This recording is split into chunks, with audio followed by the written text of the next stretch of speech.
Ganang umaga mga farmers. Update naman tayo dito sa ating talong na madamo na.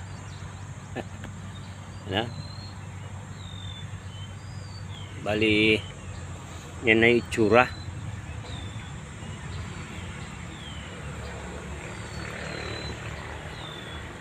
Ang gagawin natin ngayon ay mag-harvest. Pipitas tayo ng bunga ng talong sabay nung cucumber. Sumabay na yung pipino. Ibig sabihin, doble na yung income natin ngayon. Yan, yung mga bunga ng ating talong. May time na maganda yung bunga ng talong natin. Maganda. Ano? Bugso yung bunga.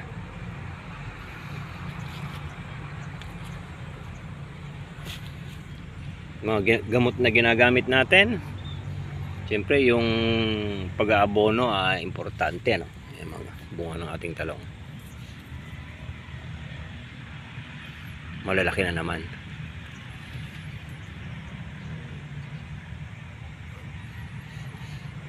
Yan itsura, maraming bulaklak. No? Hindi tayo gumagamit dito ng foliar. Puro sa puno lang yung pakain natin. Gamit nating abono, triple 14 saka urea. Mixing palagi, no? Drenching yung ginagamit natin dito para gantong itsura. Namumutik-tik sa bunga. Dami niyang bunga ngayon. Ilalim pa. Nga lang madamo. Hindi tayo nakapag-spray ng herbicide. Ubusin muna natin yung mga bunga bago tayo mag-spray. Yan, masarap naman nakasayad na yung bunga dito sa baba. No? Ang mga ginagamit natin gamot dito ay Gold Lanet, tapos Gold Solomon, tapos ina-alternate natin yung mga gamot natin, ano, para ganyan ang mga bunga. Dami. Hitik na hitik ngayon yung bunga niya. May panahon na higitik talaga yung bunga ng talong.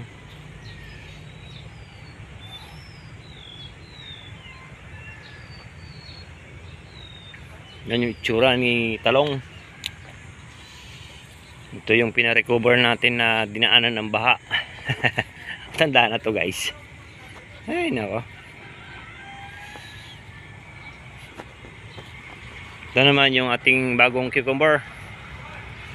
Bali 3 days na mula nung nakapagtanim tayo dito. Ganyan lang yung ginagawa natin. Spray natin ng pandamo, tapos hindi na tayo nagbungkal. Tanim na agad, no? Update tayo, sabay natin yung pag-harvest sa pipino dito sa ating mga talong na Calixto sa Banati King kumbanda rito.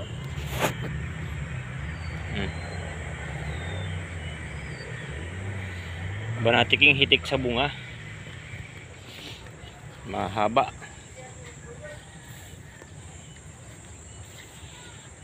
Halo yung tanim natin, may Banati King, may Calixto. Mga bunga ni Banati King laging hitik, lalo na yung matatandang Banati King natin. Ayan, yung mga tira ng nagdaang mga bagyo. Bunga ni Banati King ay mahaba yan.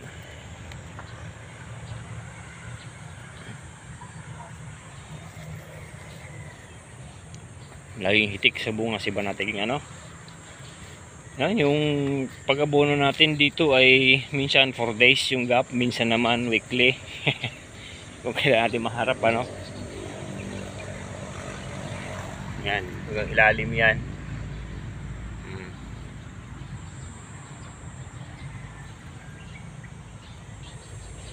No? Hindi tayo gumagamit ng foliar. Puro pakain natin sa puno lang. Kahapon napagpakain tayo dito. Ang gamit natin ay triple 14 drenching yung ginagamit natin para mabilis yung resulta.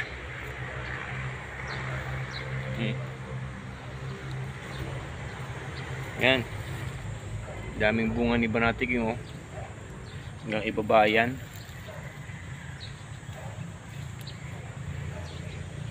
Ganon din doon. Hindi rin nagpapauli si Calixto. May nakasingit kasing mga Calixto rito. Hanggang ibaba din si Calixto. Siguro susunod na linggo makapag-spray tayo ng herbicide.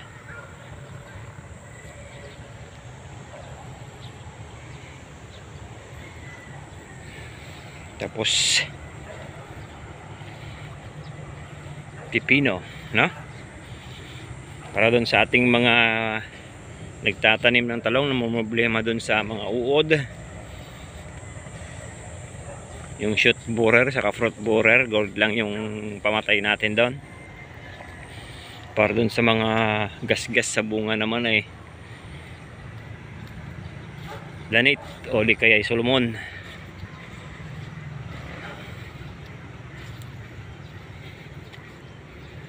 No? Yan yung ating update dito sa ating talong. Mga mixing natin ng gamot para iwas dun sa actually hindi natin problema dito yung white flies. Kusa nang nawawala yung white flies, hindi tumatagal basta regular yung pag-spray natin dito pagka harvest spray. Minsan ang harvest natin every 4 days o every 3 days. Tapos itong ating bagong pipino, actually ngayon yung pinakamagandang magtanim ng pipino, kaso malamig pa rin.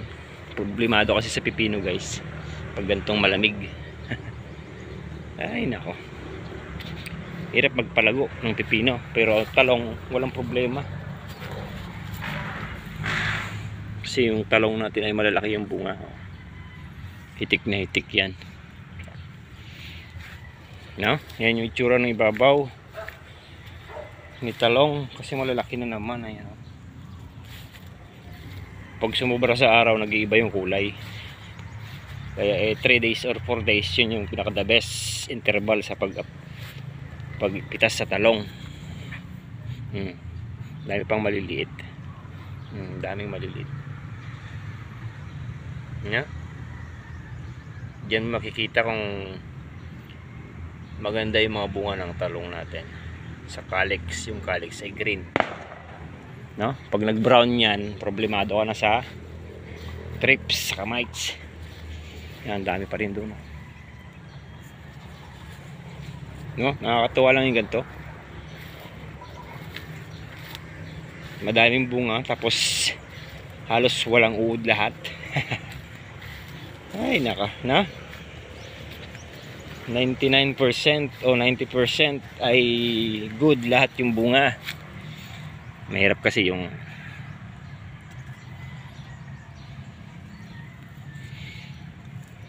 daming bunga nga tapos puro uod naman,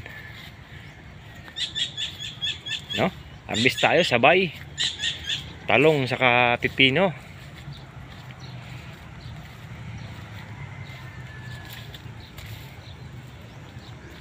Update lang natin kumusta yung mga talong natin yan mga ka-farmers. Naresolve na ba yung mga uod, yung white flies? White flies, ano? Problemado talaga white flies pag ganitong panahon. Pero dito sa atin, di natin problema. Hindi tayo nag-i-spray ng bukod na gamot. Yan yung update natin dito sa ating talong. Marami na kasing malalaki. 3 days na mula nung nakapag-harvest tayo dito. Ayan.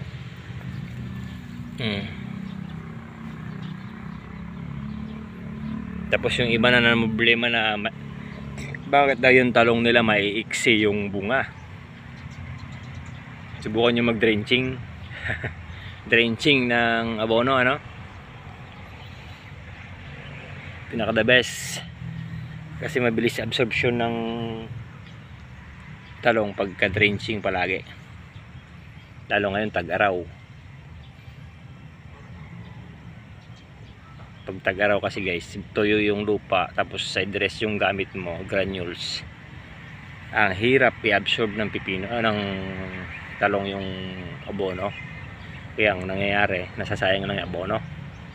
Pero kung drenching, tapos kinabukasan patubig, dilig, ang magiging bunga ay malalaki.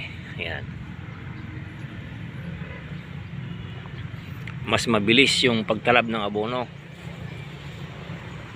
Okay naman yung side dress kapag may ulan, pero pagka walang ulan,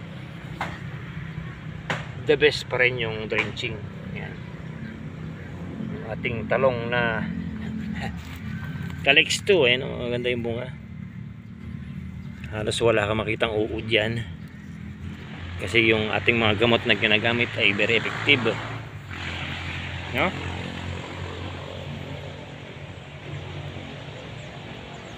Baka ganun lang guys, update natin dito sa ating mga talong. Thank you.